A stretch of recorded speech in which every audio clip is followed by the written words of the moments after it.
Okay, today is a curried carrot ginger soup, a perfect spring addition. We are going to start with just a little knife skill introduction. We always want to use a sharp knife every time we start cooking. That's a honer.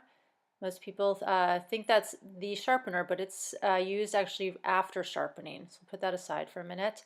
And we're going to use a sharpening stone. Couple dollars in the hardware store, not a big deal to get. Um, Easy to have in your cabinets.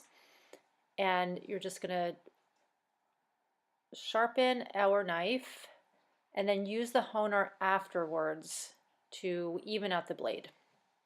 Next, we're going to chop our onion, and we want to just chop coarsely for this recipe because it's going to be pureed in a blender.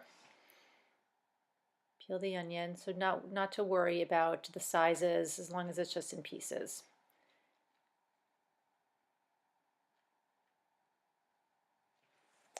Next, we're going to take our ginger root, and since we already have a very sharp knife, it's going to be very easy to peel off the outer layer of the ginger.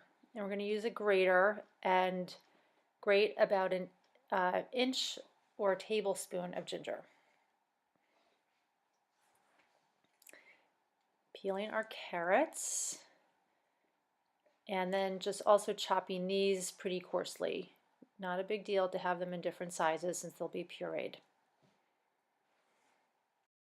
Now we're going to add our canola oil to our pot and let that heat up a bit, adding the onions, giving them a stir, and adding a dash of salt and pepper. When we make our own soups, you don't need to add a lot of salt and pepper. You do need to add a little, but it's really never as much as if you got a soup out of a can. Next, we're going to add our carrots and just stirring those into the onions. And we're going to let this saute for about 5 to 7 minutes so they just get softened. We're going to then add our ginger and our curry powder and just give that a stir for about 30 seconds. You don't want that to burn.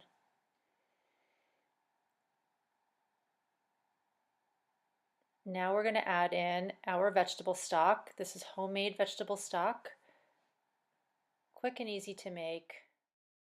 We're going to let this come up to a boil, then down to a simmer, and covered for about 15 minutes to soften up the vegetables. Okay, vegetables are done. We're going to puree our soup. Be very careful. It's very hot and it can spurt up, so be very careful when you use your blender or Vitamix or food processor. You can see this, how much it's spurting up. We're going to do this in batches. The soup will then go back into the soup pot, and you just want to give it a little reheating, give it a taste, see if it needs any more, a little more dash of salt and pepper. If you wanted to add a little more curry powder, if you thought it was too thick, you could add a little more stock if you'd like. But these proportions are pretty good. So I'm going to give it a little taste. And it tastes perfect. Delicious bowl of curried carrot ginger soup.